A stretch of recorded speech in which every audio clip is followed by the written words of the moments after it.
El señor Rafael López Aliaga es analista económico y socio de Orient Express Perú.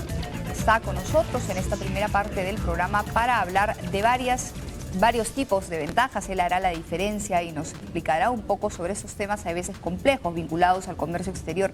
¿Qué es los ciudadanos? ¿Qué es lo que los ciudadanos comunes y corrientes debemos saber respecto a lo que nuestro país requiere, lo que nuestro país necesita? ¿En qué necesitamos focalizarnos, centrarnos para lograr que evidentemente el Perú pueda llegar a ser a nivel internacional un país importante en lo que a comercio exterior se refiere? Vamos a conversar sobre este tema con el señor Rafael López Aliaga.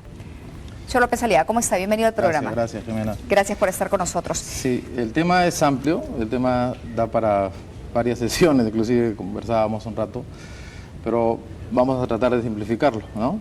Vamos por aquellas cosas importantes vinculadas al comercio exterior. No quiero hacer un tema técnico, sino un tema coloquial, ¿no? Que de manera que la idea es que todos comprendamos, no somos, digamos, así es, no es académico. El público no conoce necesariamente, hay quienes evidentemente tienen la profesión de economistas y pueden conocerlo, pero el común denominador quiero llegar a ver la importancia absoluta sobre el empleo, por ejemplo. Vayamos con unos cuadros que tenemos, si le parece, para ser justamente mucho más didácticos con el tema. Si podemos poner, por favor, el primer cuadro que está vinculado justamente al Tratado de Libre Comercio, al aumento de la inversión, al riesgo país. Y al empleo, que al final es la influencia directa que tiene. La influencia directa, así es. Podrían poner el primer cuadro, por favor. Mientras esperamos el primer cuadro, si puede hablarnos un poco sobre el tema vinculado al aumento de la inversión. Sí, hay un tema importante. Hay un señor que es muy famoso del mundo, que es Michael Porter, que justamente esa es la teoría de Porter. Lo que estamos viendo es el análisis que hace Porter para que haya inversión. Porter ha estado aquí, además, dando algunas claro, charlas. Bueno, es candidato a premio Nobel en cualquier momento, ¿no? En economía. Pero él pone 4 ejes, ¿no? El riesgo país, las ventajas comparativas, ventajas competitivas y un mercado de capitales desarrollado. Felizmente para Perú en los últimos 15 años, estos 4 factores están muy bien. Estamos en una etapa expectante, ¿no? Quisiera pasar a la siguiente lámina, por favor.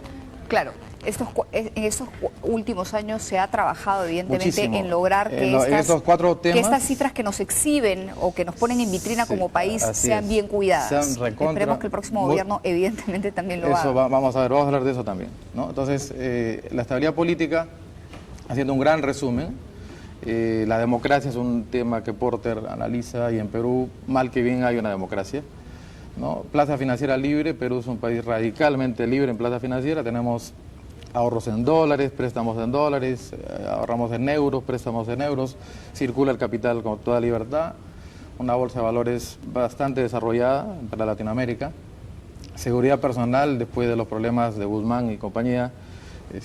Ya, bueno, el Perú es uno de los países más seguros en turismo, que es mi campo. El Perú en Latinoamérica tiene un estándar de seguridad ¿no? alto. Sobre el cual hay que trabajar, evidentemente. Hay que trabajar, pero no estamos como otros países sin dar nombres. Claro. Y marco legal específico, favorable y simple lo tenemos. Ya no es tan complicado como hace 15 años hacer empresa en el Perú. Ahora, y eso se demuestra. Hay modificaciones que hacer, pero hay más o menos en los últimos 4 años 2.000 empresas más dedicadas a exportación. Las modificaciones legales pendientes para ese tema. De eso vamos a hablar. Son además importantes. Estamos viendo cómo se está promoviendo, por ejemplo, la simplificación de trámites administrativos en municipalidades. Eso es importante. Vital, pero de eso vamos a ir amplificando vamos todo. Con el cuadro vamos yendo a los temas, porque un tema es un poquito complejo, pero vamos a poner los conceptos claves, ¿no? Entonces, ¿por qué viene dinero a un país? ¿No?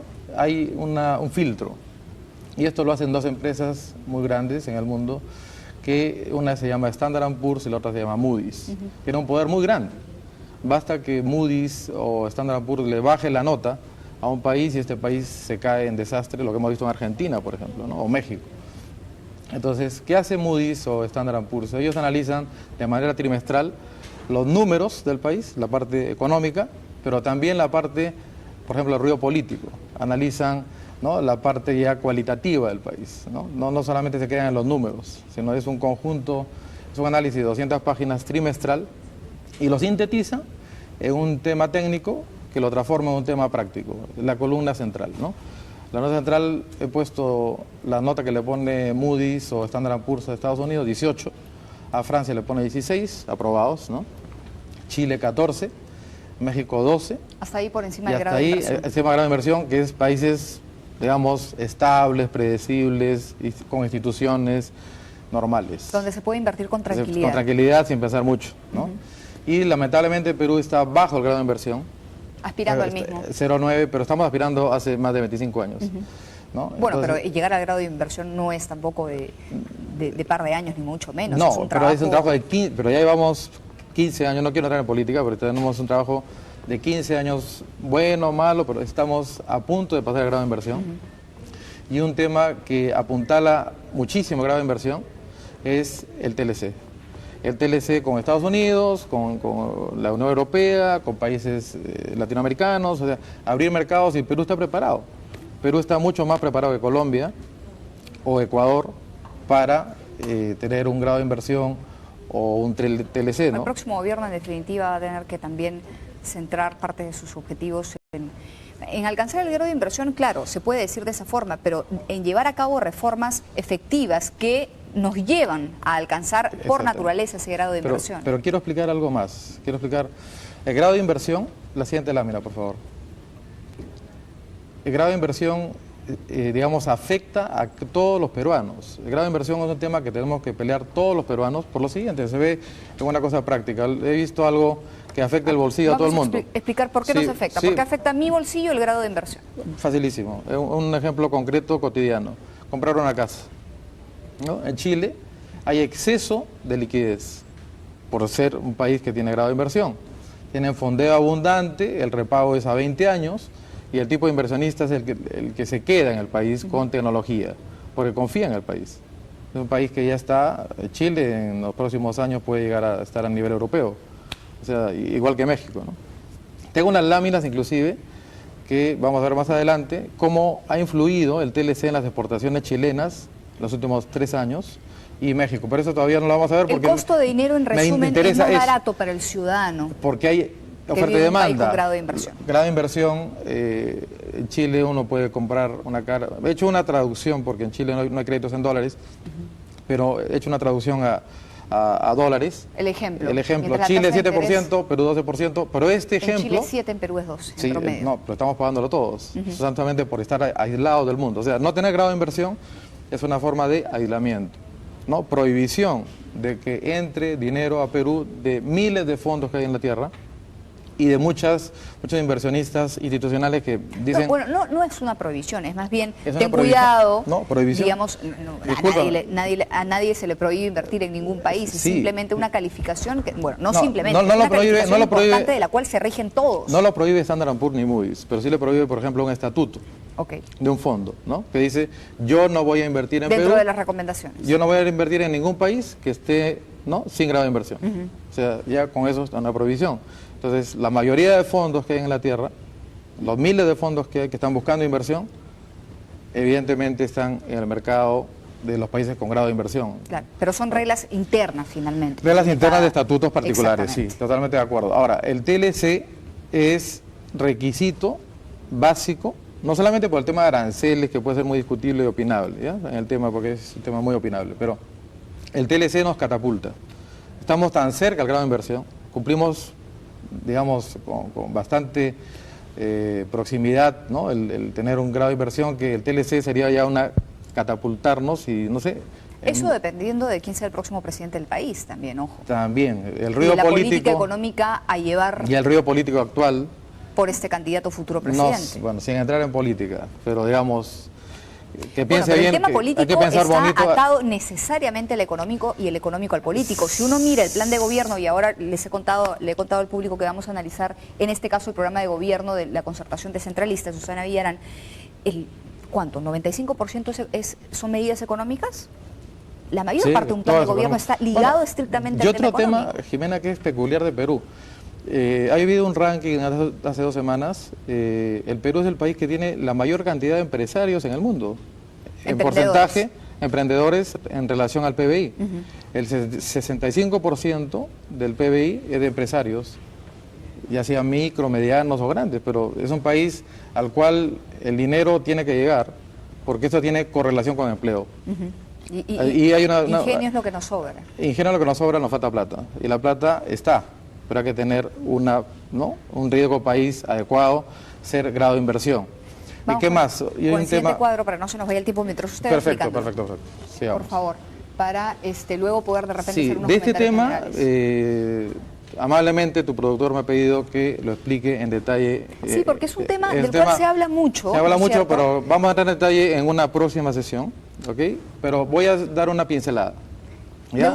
Me gustaría explicarlo bien por varias cosas, señor López Aliaga, porque muchas veces hablamos de ventajas comparativas y competitivas y la gente, digamos, las confundimos, ¿no es cierto? Las confundimos y además son palabritas que suelen estar de moda, pero que no siempre, además de confundirlas, no siempre las entendemos bien. ¿Qué tienen, exactamente? ¿Qué tiene que ver esto con el futuro de un país? ¿Qué tiene que ver con los conceptos que hemos tocado, además? Voy a decir algo, voy a dar una teoría personal.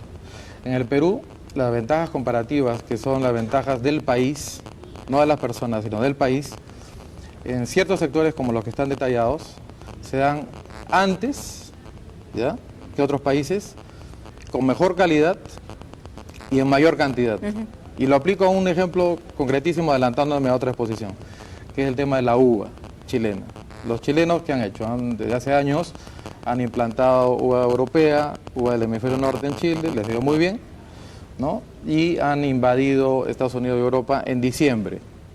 ¿Qué pasa? En Perú, la misma uva chilena, ¿no?, se cosecha en noviembre y con mejores resultados, mayor cantidad, un mayor vigor inclusive en la calidad del sabor, ¿no? Entonces ya Perú está en 50 millones de dólares de exportación de uva, lo cual es un milagro. Hace 4 años era cero. Ya entramos en el círculo virtuoso. Igual como con la lúcuma, los mangos. Espárrago, que el espárrago es el ejemplo típico de 200 millones de dólares, ¿no? El año 90 era cero, ahora estamos en 220 millones de dólares. ¿Cuáles son las ventajas comparativas? Las ventajas comparativas son las ventajas, para verlo simple, ventajas comparativas son ventajas del país, ¿no? Situación geográfica, clima, todo lo que tiene que ver con lo físico, con los recursos materiales, ¿no? Y pasamos a la siguiente lámina, las ventajas competitivas. Vamos a ver las competitivas que tienen que ver básicamente con la gente. Es la gente. ¿Qué gente vive en el Perú? ¿Cómo está capacitada? ¿Qué habilidades tiene? Porque no es igual capacitarse que tener habilidades, ¿no? Una cosa es entender las cosas y otra cosa es ya trabajarlas. ¿Y somos o no somos competitivos los peruanos? Hay sectores en los cuales somos muy competitivos. Por ejemplo. No, minería, ¿no?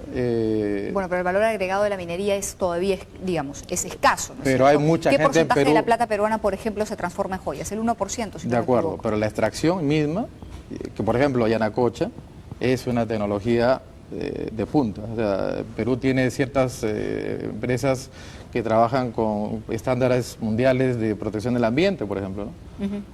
No, yo creo que hay sectores en los cuales sí, bueno... ¿Qué otra parte del minero? El agroexportador. Están siendo bastante agro de uva, por ejemplo, agro de tomate, todo lo que es el desarrollo de Trujillo, de La Libertad. Es alta tecnología y alianza con marcas estratégicas europeas, básicamente. Entonces, pero las ventajas competitivas están en el cerebro de las personas. Un país emblemático en esto es Japón. Muy poca riqueza material, pero mucha habilidad en su gente. Vamos a ver, si nos permite, por favor, señor López Aliaga, en el siguiente cuadro, cómo es que México y Chile han podido traducir estas ventajas competitivas y competitivas tengo una comparativas una lámina que, en su comercio, ¿no es que va a cierto? Destrozar muchas mentiras que se han dicho en este tema, en el Perú. En las últimas semanas yo he leído muchas cosas falsas sobre México. México empezó su TLC el año 94. Mira, Jimena, cómo ha subido. Más de 10 años. Pero cómo ha subido, o sea, su exportación de 60, el Perú exporta 16.000 millones con mucho esfuerzo. México empieza con 60, está en 200.000 millones de dólares, lo cual es un milagro económico. Eso no es... Entiendo que habrá sectores perjudicados, que se han reconvertido, pero hay un fenómeno medible, cuantificable. Chile pasa de 11.000 millones de dólares a 40.000 millones. Pero en Chile, Chile TLC. comenzó a negociar su TLC en el año 2000. Entonces los mercados, tú sabes, se adelantan, ¿no?